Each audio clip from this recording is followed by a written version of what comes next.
Welcome back my new video. तो भाई लोग आज का वीडियो बहुत इंटरेस्टिंग होने वाला है। पहली बात तो ये, आज कोई बिना स्टूडियो मतलब हमारा कोई स्टूडियो आज है नहीं। हम मतलब रैंडमली घर पे वीडियो शूट कर रहा हूँ आज अपने, ठीक है। गाइस अब ये FlyCap i6 ट्रांसमीटर, जो कि अब पता ही हो कितना ज़्यादा महंगा आता है, कॉस्टली भी आता है, जो कि 10 चैनल में है।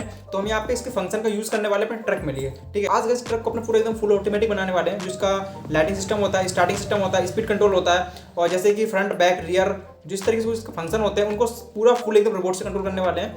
और जैसे हमें ट्रक का अपना इंडिकेटर ऑन करना तो उसको हम अपने रिमोटली कंट्रोल कर सकते हैं पूरा फुल तरीके से। ये वाला वीडियो मजेदार इसलिए होने वाला है क्योंकि हम इसमें कोई भी ESC का यूज़ नहीं करने वाले। ESC काफ़ी ज़्यादा महंगा आता है, कॉस्टली आता है, तो हम बिना ESC के ट्रक को फ्रंट बैक कंट्रोल करेंगे। और हम इसमें कितना ही बड़ा बैटरी लगा दें, हमें ESC चेंज करने की बिल्कुल जरूरत नहीं है। मतलब कितना बड़ा से बड़ा। तो वीडियो स्टार्ट करने से पहले थोड़ा इंट्रोडक्शन भी हो जाए। तो हेलो गाइस, मैं आपको भाई सचिन। तो लेट्स गेट स्टार्ट। सबसे पहले हम बनाने वाले इसमें रिले सिस्टम को। तो रिले सिस्टम बनाने के लिए कुछ हमें लिमिट स्विच का यहाँ पे यूज़ करना पड़ेगा। तो यहाँ पे कुछ छोटे बड़े नन्हे मुन्ने से मतलब मोटे मोटे लिमिट स्विच है। तो यहाँ पे कुछ ज़्यादा एक हाई एम्पीयर वाला लिमिट स्विच है, एक लो एम्पीयर वाला लिमिट स्विच है। आपको जो बड़ा वाला दिख रहा है ये 250 वोल्ट और समथिंग ये 10 एम्पीयर से ऊपर तक का करंट को ऑब्जर्व मतलब झेलने की क्षमता है। ये जो छोटा वाला स्विच है यहाँ पे 2 एम्पीयर से लेकर 3 एम्पीयर तक आराम से झेल सकता है पावर, जबकि यहाँ पे वोल्टेज काफी ज़्यादा हाई है, 250 वोल्ट। अगर आप वोल्टेज कम कर दो तो ज़्यादा एम्पीयर भी ये ऑब्जर्व कर सकता है, मतलब ज़्यादा एम्पीयर भी ले सकता है। तो हम यहाँ पे सर्वो मोटर के साइड में लेफ्ट और राइट साइड इन दोनों लिमिट स्विच को यहाँ पे लगाने वाले हैं। तो यहाँ पे भी छोटे लिमिट स्विच को हम यहाँ पे लगाएंगे, बड़ा लिमिट स्विच भी यूज करेंगे। तो पहले फटाफट से मैं इसको बना लेता हूँ, बाद में मिलते हैं, ठीक है। तो मैंने यहाँ पे कुछ इस तरीके से स्विच को लगा लिया भाई, फेविक्विक कैप से यहाँ पे चिपका दिया है। हमारा जो सर्वो मोटर है दोनों को लेफ्ट राइट तरीके से इस तरीके से ये पुश करेगा, जिससे हमारा जो मोटर है रिवर्स और फॉरवर्ड डायरेक्शन में जाने वाला है। इसके कनेक्शन हमें किस तरीके से करने हैं, अगर आपको पता करना तो भाई इसका व्हाट्सअप लिंक आपको मैं डिस्क्रिप्शन बॉक्स में मिल जाएगा, तो वहाँ से आप जाकर ज्वाइन कर सकते हो। वहाँ पे इसके सारे कनेक्शन के बारे में आपको बता दूँ किस तरीके से मोटर रिवर्स और फॉरवर्ड डायरेक्शन में सिग्नल देने वाली है। तो यहाँ पे मैं अभी एक लिमिट स्विच को और यूज करने वाला, जो कि सिंगल एक सर्वो मोटर में लगने वाला है। इसका काम होता है कि जो मेन मोटर से पावर कट करना और जो हमारा ऑयल पंप का मोटर होता है उन दोनों को अटैच करना होता है। तो हमारा जो मेन रिले सिस्टम था इसको अभी हम लगाने वाले अपने मेन मोटर के आउटपुट में, सॉरी मतलब मेन मोटर का जो इनपुट होता है वहाँ पे हम इसका पावर देने वाले हैं। तो इसको जो दोनों वायर को मैं लगा रहा हूँ, मेन मोटर के जो वायर आए हुए हैं उसमें हम यहाँ पे लगा रहे हैं, जिसके मतलब रिले का ये आउटपुट वायर है और मेन मोटर का इनपुट वायर है। तो अभी हम बनाएंगे इसका स्पीड कंट्रोलिंग सिस्टम। तो यहाँ पे PWM स्पीड कंट्रोलर सिस्टम का यूज करने वाला हूँ, मतलब एक मॉड्यूल आता है जो कि 35 वोल्ट स्पीड तक कंट्रोल कर सकता है, ठीक है। तो हम इस मॉड्यूल को यूज करने वाले हैं। तो यहाँ पे मेरे पास 360 डिग्री सर्वो मोटर रोटेशन वाली एक मोटर है, और यहाँ पे एक छोटा सा यूनिवर्सल जॉइंट यूज करने वाले हैं। अगर ये यूनिवर्सल जॉइंट आपको बनाना नहीं आता है तो वीडियो का लिंक आपको डिस्क्रिप्शन बॉक्स में मिल जाएगा, वहाँ से आप जाकर देख सकते हो। बहुत ही मतलब प्यार से यूनिवर्सल जॉइंट है, इसको हमने पेन की हेल्प से बनाया था। ये मेरा फर्स्ट यूनिवर्सल जॉइंट है जो कि मैंने अपने चैनल में बनाया हुआ था, और जब से अभी तक रखा हुआ समथिंग इसको हो चुके हैं 3 से 4 साल हो चुके हैं इसको बनाए हुए। तो इसको भी हम फेविक्विक की हेल्प से मोटर को यहाँ पर अटैच कर देंगे, और दोनों का भी एक सिस्टम में मतलब सेटअप करने के लिए एक छोटी सी प्लास्टिक की सीट में यहाँ पे इस तरीके से लगा देंगे। तो इस मॉड्यूल के बारे में भी काफी ज्यादा सिंपल है। तो यहाँ पे लिखा हुआ M पॉजिटिव और M negative. M positive M negative का मतलब है ये मोटर के लिए वायर है, और B पॉजिटिव B नेगेटिव का मतलब है कि यहाँ पे इनपुट वायर आने वाला है, ठीक है। तो जो मोटर के लिए यहाँ पे आउटपुट वायर जाने वाला है तो उसको हम M पॉजिटिव और M नेगेटिव में इस तरीके से यहाँ पे लगा देंगे, जो कि हमारा रिले सिस्टम जो यहाँ पे लगा हुआ आगे की साइड में लिमिट स्विच से जो हमने बनाया हुआ था वो मोटर को रिवर्स और फॉरवर्ड सिग्नल यहाँ पे देगा। तो यहाँ पे मोटर के वायर हम इस तरीके से अटैच कर देते हैं। तो सिंपली हमारी मोटर के वायर हमने अटैच करें, और लेफ्ट साइड में यहाँ पे लिखा है V पॉजिटिव B नेगेटिव, वहाँ पे हम लगाएंगे बैटरी के वायर, जहाँ से हमारा जो बैटरी का पावर आया हुआ। तो यहाँ पे हम जो लगा रहे हैं यहाँ पे समथिंग 25 वोल्ट की समथिंग यहाँ पे पावर अभी आ रहा है।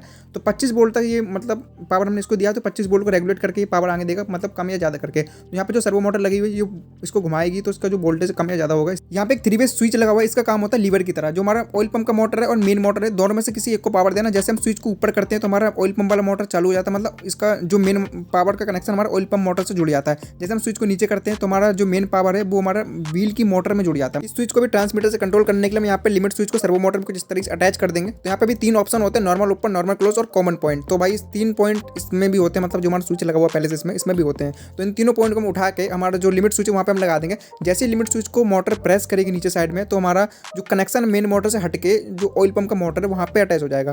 मतलब दोनों में से एक टाइम में एक ही मोटर चलेगा, और जो ऑयल पंप का मोटर है ऑयल पंप का स्पीड भी हम नॉर्मली अपने ट्रांसमीटर से कंट्रोल कर सकते हैं कि जो प्रेशर को हमें कितनी स्पीड में ऊपर साइड में उठाना है। तो ये कुछ इस तरीके से जो मोटर है इसको प्रेस करेगी नीचे साइड में, तो हमारा जो लिमिट स्विच है यहाँ पे वर्किंग पोजीशन में आ जाएगा। अभी नॉर्मल ओपन क्लोज में तो हमारा जो मेन मोटर यहाँ पे वर्किंग करेगा, मतलब उसका स्पीड हम सब कुछ कंट्रोल कर सकते हैं। तो अभी हम इसका थोड़ा और भी आगे काम कर लेते हैं। भाई यहाँ पे जो डैशबोर्ड था इसका पहले वाला, मतलब पुराना वाला, ओल्ड वाला, तो यहाँ पे कुछ स्विच लगे हुए हैं जिनका काम होता है लाइट को कंट्रोल करना। अपर लाइट, डिपर लाइट को मतलब इसको कंट्रोल करता है। जो टॉप में इसकी लाइट लगी हुई है उसको भी कंट्रोल करता है। जो नीली और रेड कलर की जो लाइट जलती है ना, उनको यहाँ पे कंट्रोल करने के लिए। तो यहाँ पे मैंने लिमिट स्विच में कुछ इस तरीके से इनका कनेक्शन कर दिया, जिसको भी हम मतलब रिमोटली कंट्रोल करने वाले हैं। तो जैसे लिमिट स्विच साइड में प्रेस होगा तो हमारी ऊपर वाली लाइट जलेगी। और यहाँ पे दिक्कत अभी ये वाली है ना कि जो नीचे वाली लाइट वो नहीं जल रही है। अगर हम लिमिट स्विच में अगर डायरेक्ट कनेक्शन करते हैं तो जो नीचे वाली लाइट के साथ साथ ऊपर वाली लाइट भी जल रही है। मतलब किसी एक स्विच को हम प्रेस करते हैं तो यहाँ पे दोनों लाइट जल रही है। तो हमको भी ऐसा करना कि जब हम एक स्विच को प्रेस करें तो हमारे केवल एक लाइट जले, दूसरे स्विच को प्रेस करें तो हमारे दोनों लाइट जले। तो यहाँ पे एक डायोड का यूज़ करने वाला हूँ। तो यहाँ पे एक प्लेट मेरे पर रखी हुई थी, यहाँ पे कुछ छोटे मोटे डायोड मिल जाएंगे। तो यहाँ पे 4007 का यहाँ पे एक डायोड यूज़ करने वाला हूँ,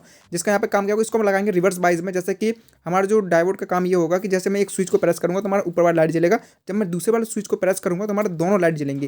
पहले क्या हो रहा था कि मैं किसी भी एक स्विच को प्रेस कर रहा तो हमारी दोनों लाइट जल रही थी। अब देखो क्या सिस्टम है इसका, नीचे वाला प्रेस करूँगा तो अब दोनों लाइट जलेंगी। अगर आपको अभी भी समझ में नहीं आया तो मैं क्या बोलने की कोशिश करूँ, मेरे कहने का मतलब ये कि अगर मैं एक लिमिट स्विच को प्रेस करूँगा तो हमारा एक लाइट जलेगा ऊपर वाला, जब मैं दूसरे वाले लिमिट स्विच को प्रेस करूँगा तो हमारी दोनों लाइट जल जाएंगी। तो पहले क्या हो रहा था कि पहले भाई मैं किसी भी एक लिमिट स्विच को प्रेस कर रहा था तो मेरी दोनों लाइट जल रही थी, मतलब एक साथ। तो मतलब अपर डिपर ये एक साथ कंट्रोल हो रही थी। फटाफट से अभी वायर को एक साथ अटैच कर लेते हैं, फिर मिलते हैं दोबारा से।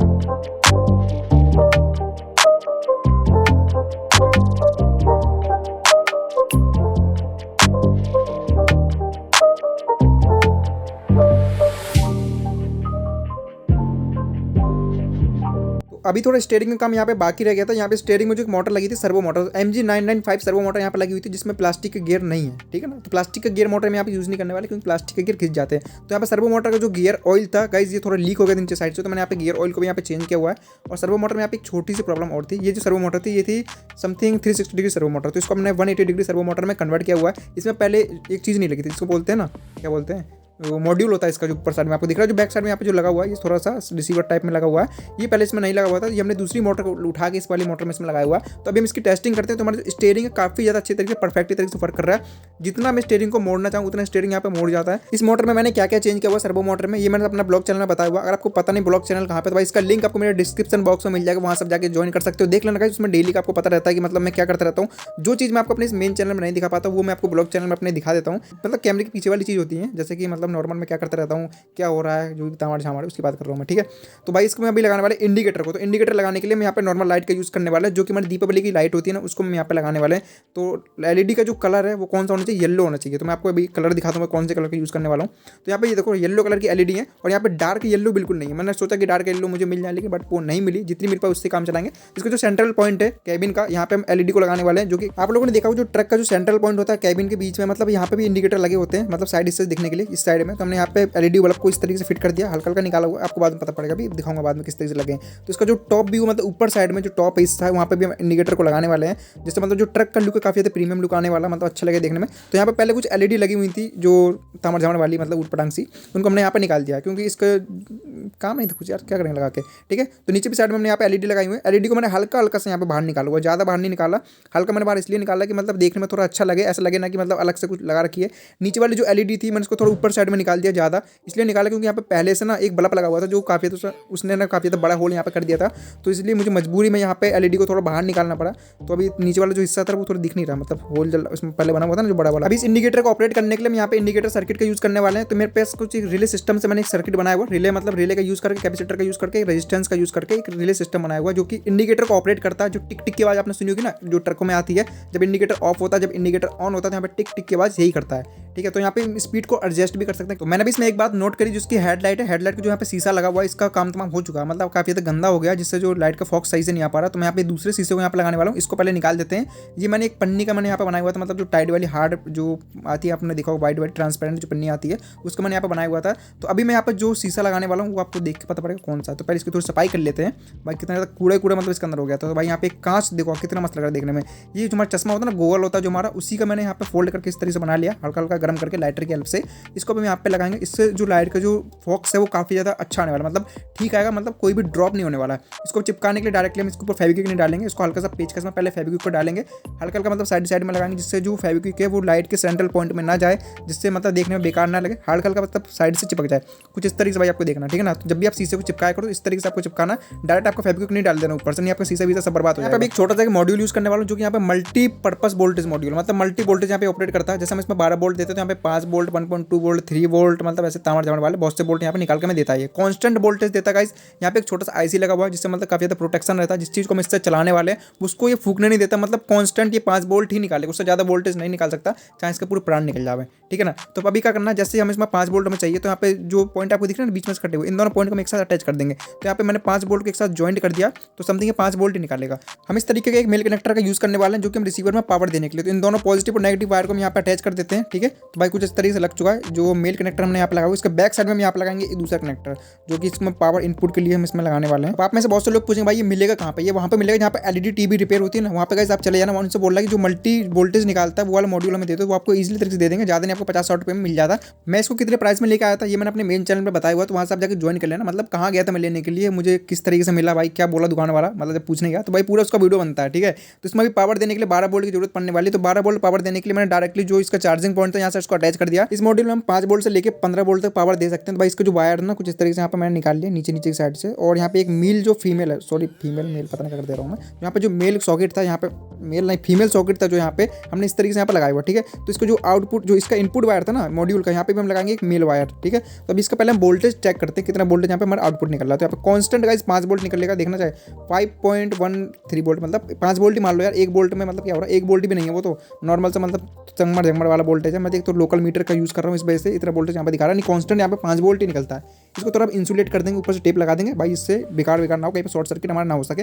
तो इस तरीके से हमारे बन चुका है। आप लोगों की थोड़ी एडवाइस आएगी भाई यहाँ पे आपने 7805 ट्रांजिस्टर का यूज़ क्यों नहीं किया, वो भी तो 5 वोल्ट देता है, बट उसके कुछ भरोसा नहीं होता, वो क्या पता कब फूक जाए, तो भाई हमारे रिसीवर को किसी भी तरीके से फूक सकता है। बट मैंने यहाँ पे जो मॉड्यूल यूज़ किया ना वो कांस्टेंट 5 वोल्ट देने वाला है। अभी हम करते हैं इसकी टेस्टिंग, तो मतलब रिसीवर हमारा ऑन हो चुका है, हमारा पूरा ट्रक भाई बन के कंप्लीट हो चुका है। ये हमारा इसका ट्रांसमीटर और भाई साहब इसका रिसीवर सब कुछ सेट हो चुका है। अभी हम करेंगे इसकी टेस्टिंग। तो टेस्टिंग भाई इस वीडियो में नहीं होने वाली, नहीं वीडियो काफी ज़्यादा लंबा हो जाएगा, तो भी हम आते हैं नेक्स्ट वाली वीडियो में। तो नेक्स्ट वीडियो हमारा कल आने वाला, ठीक है। जिसको वो वीडियो देखना उस प्लीज लाइक करना और चैनल सब्सक्राइब कर लेना। कल की वीडियो में हम इसके पूरे सिस्टम के बारे में बात करेंगे, क्या इसके कौन से जो ट्रांसमीटर इसमें हमने किस किस की का यूज़ किया हुआ, कौन से फंक्शन को ऑपरेट करने के लिए। और ये भाई साहब कहाँ रहे, जितनी भी सर्वो मोटर थी उन सबको हमने अटैच कर दिया इसमें। इसके ओनली टेस्टिंग बाकी रह गया कि जो इसका माइनॉरिटी चैनल है और इसका जो ऑक्सिलरी चैनल है वो किस तरीके से वर्क करने वाला और किसके लिए हमने कौन सी को यहाँ पे असाइन किया हुआ है, स्विच असाइन कर रखा है। तो इसके हम कल तो अभी नेक्स्ट वीडियो में ट्रक का जो इंजन का साउंड होता है ना उसको हम लगाने वाले, जो इंजन की साउंडिंग आवाज़ होती है, जैसे ट्रक को हम बैक करते हैं उसमें जो टीटी की आवाज़ आती है आपने सुनी होगी है ना, तो उस तरीके से लगाएंगे। जो प्रेशर की आवाज़ होती है, जैसे प्रेशर ब्रेक जब रुकता है उसको जो आवाज़ आती है, वो भी हम सब सिस्टम करने वाले इसमें। तो नेक्स्ट वीडियो अगर देखना हो तो प्लीज़ सब्सक्राइब कर लेना चैनल को, ठीक है। अगर सब्सक्राइब नहीं किया तो मिलते हैं नेक्स्ट वाली वीडियो में, तब तक के लिए लेट्स सी यू अगेन।